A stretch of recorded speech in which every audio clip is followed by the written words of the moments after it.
you know that I feel the same way. That's a very few number. Man, the passion, energy from our fan base. I've been in a lot of competitive arenas as a player and as a coach. There was nothing better that I've ever been in than what happened on Saturday night.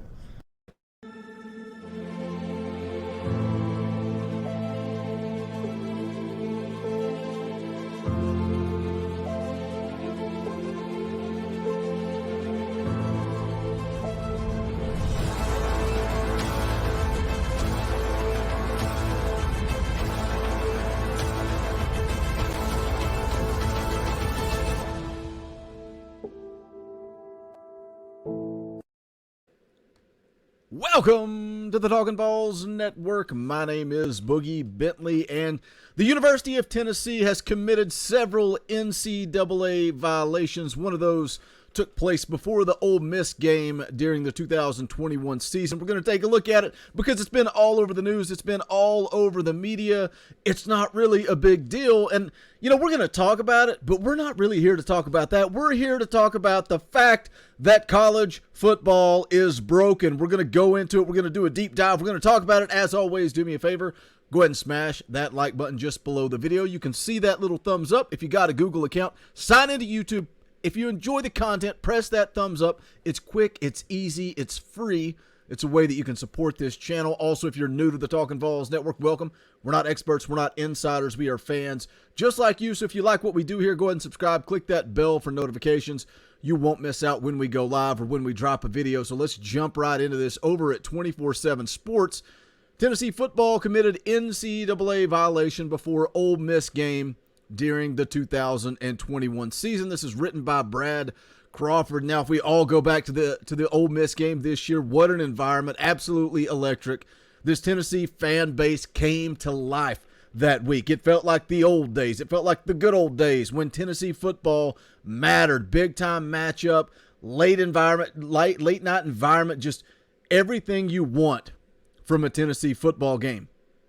The article goes on to say here, Tennessee football committed an NCAA violation prior to last season's home game against Ole Miss, according to the Knoxville News Sentinel. Now, again, a lot of people, you got to understand, these violations, they're minor. They basically mean nothing. They're being reported. They're going to be put all over the media. Places like the Knoxville News Sentinel love to throw it out there and run with it because it's a headline and it's going to get clicks. Maybe I'm doing the same here, but I'm here to talk about the fact that college football is broken. So I'm going to use this article to go down that path. It says prospective recruits walked along the path of current players' vol walk.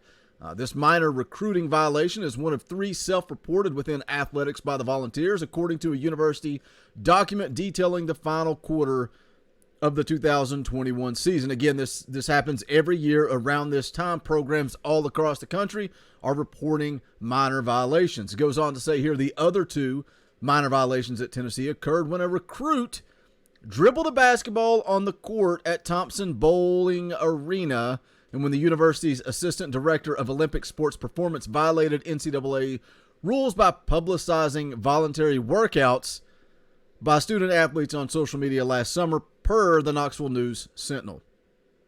So again, let's recap what we just said there. What did Tennessee do wrong? What is considered an NCAA violation, and it's being reported all across the media? Ole Miss game, vol walk. First sellout since I think 2017, going off the top of my mind, I can't remember the exact date. Electric environment, people everywhere. The vol walk, if you've ever witnessed it, if you have ever been a part of a vol walk for an electric atmosphere, it's insane. It is a sea of orange. You can't describe it. People everywhere. Apparently the security guards didn't block off the vol walk, so the recruits making their way towards the stadium walked down the path of the vol walk, which is a violation. What was the other one? A recruit dribbled a basketball on the court at Thompson Bowling Arena. The other, voluntary workouts posted on social media. We are living in a day and age. It is 2022. We're talking about the transfer portal. We're talking about NIL deals, the rumors, the speculation. Allegedly, Texas A&M paid $25 million to college football athletes as incoming freshmen in the class of 22. We are living in a day and age where Caleb Williams enters the transfer portal. And former NFL quarterback Charlie Batch goes directly to Twitter and offers to pay him $1 million. $1 million. We live in a day and age where Caleb Williams can be seen packing up his Range Rover onto a trailer to go to the next school of destination because he has put so much money in his pockets because of NIL and college football. And again, it is what it is. I've said it multiple times. It's 2022. This is college football. We can either adapt to it and move on, or we can quit and stop watching. You have a choice. You know, I've seen listeners leave comments saying that they're done with college football. They're done with Tennessee. They're not watching anymore because NIL and the transfer portal have ruined college football. Gone are the days of the sport that we loved. You may still get a few people like a Navy Schuler who says he's coming to play for the Power T. A kid like Alante Taylor, I have no doubt in my mind that kid came to Tennessee because he loves that university. But they're going to be few and far between. We're talking about free agency. We're talking about the death of college football as we know it. We can accept it. We can grow. We can adapt. But it is what it is. The problem is you have kids reporting violations because a recruit dribbled a basketball on a basketball court. You have recruits walking down the wrong street at the Tennessee Ole Miss game, and that's a violation. We got to figure this thing out. We cannot be reporting violations about walking down the wrong street and dribbling a basketball on a court when kids are making millions of dollars. Millions of dollars. You see the speculation out there about Arch Manning, and nobody knows for sure what Arch Manning's going to make as a true freshman. But there are rumors that he could be making anywhere from $6 to $8 million as an incoming true freshman. Put $6 million in an 18-year-old's pocket and see what happens. The article here goes on to say, according to NCAA rules, recruits are not allowed to participate in pregame activities involving current players associated with the fans. But due to congestion near Neyland Stadium, prospective student athletes participated in the ball walk instead of taking an alternate route to the game. Tennessee cited mitigating circumstances and the university's self-imposed sanctions, including a new route for recruits prior to the ball walk and updated rules for Tennessee's recruiting support staff. It's all fluff and BS. All fluff and BS. It means nothing. It's here's what we did. Here's how we're fixing it. We're moving on. Here's a quote. It says, after getting stuck at the top of the street where buses would unload the football team in approximately 5 to 10 minutes, being unable to get back to an area away from the street because of directions from police officers working crowd control, made the decision to direct the prospects toward the stadium as quickly as possible. Heaven forbid. Heaven forbid police officers try to make a decision with crowd control. At that point, because of the numbers of the fans, this involving walking down the street and created an impermissible game day situation. It's absolutely ridiculous. Absolutely ridiculous. Goes on to say in November, Tennessee finished its in-house investigation into alleged rules violations under the previous coaching staff led by Jeremy Pruitt. Per VAWLS 24/7, the matter still won't be closed until the NCAA issues a ruling on the case. There's no timetable on when that might be done. Tennessee still could face sanctions and self-imposed penalties, such as recruiting restrictions and potential scholarship reductions for the investigation as well. Yeah, we've been talking about that. Been talking about that all week when it comes to the numbers game, the transfer portal, why Tennessee is not taking anybody in the portal.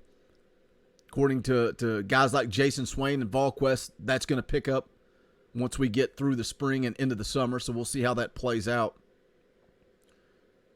You know, I get it. One of you left a comment, said, the NCAA's dead, Boogie. It's dead and gone. Don't need to worry about it. I wouldn't self-impose anything. I would just go out and play football.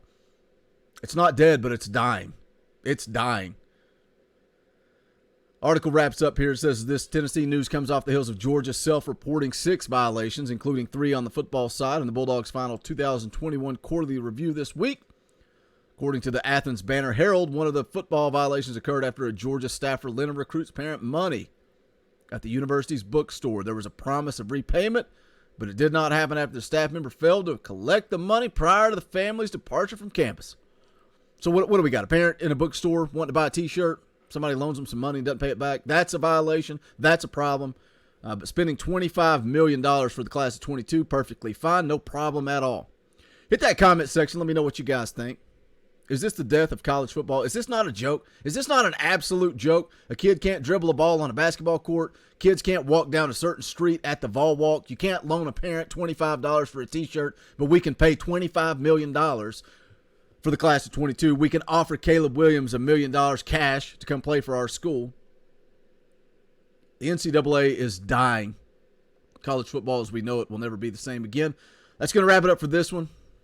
If you haven't done so yet, please smash the thumbs up on the way out the door. Also, go check out our merchandise. Go to bonfire.com/store/talkinvols. Any and all sport. Greatly appreciated. If you really like what we do, you want to support the channel even more, hit that join button right down beside subscribe. For as little as 99 cents a month, you can have access to custom Talkin' Vols emojis, but it's a commitment to us. It's a $1 donation. It's less than a cup of coffee. We got 11,000 subscribers on this channel. If 11,000 people put $1 into my pocket, myself, the Indie Kid Dauber, probably quit our day jobs and bring more content your way. But that's going to do it. This is the Talkin' Vols Network. My name is Boogie Bentley. Go Big Orange.